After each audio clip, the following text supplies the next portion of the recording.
বন্ধুরা আজকের ভিডিওটিতে আমরা জানবো ডেবিট কার্ড আর ক্রেডিট কার্ডের মধ্যে আসল পার্থক্য কী। অনেকেই এই দুটো কার্ড ব্যবহার করে, কিন্তু কোন কার্ডটি কখন ব্যবহার করতে হবে তা অনেকেরই অজানা। তা আজকের ভিডিওটিতে আলোচনা করব। তাহলে চলো শুরু করা যাক। ফার্স্ট হলো ডেবিট কার্ড। ডেবিট কার্ড সরাসরি আপনার ব্যাঙ্ক অ্যাকাউন্টের সাথে যুক্ত থাকে। আপনি যখনই ডেবিট কার্ড দিয়ে টাকা খরচ করবেন, সঙ্গে সঙ্গে আপনার ব্যাঙ্ক অ্যাকাউন্ট থেকে টাকা কাটা যাবে। এটাকে সহজভাবে বলে আপনি নিজের টাকায় খরচ করছেন। এটিএম থেকে টাকা তুলতে, শপিং করতে বা অনলাইনে পেমেন্ট দিতে সব ক্ষেত্রেই ডেবিট কার্ড ব্যবহার করা যায়।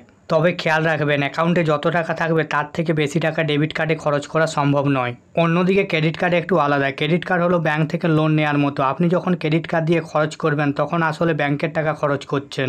মাসের শেষে বা নির্দিষ্ট সময়ে ব্যাংকে সেই টাকা ফেরত দিতে হয়। সময় মতো টাকা ফেরত দিলে সাধারণত কোনো সুদ দিতে হয় না, কিন্তু সময় মিস করলে সুদ এবং জরিমানা দুটোই দিতে হয়। তাই ক্রেডিট কার্ডে খরচ করার সময় একটু হিসেব করে খরচ করাই ভালো।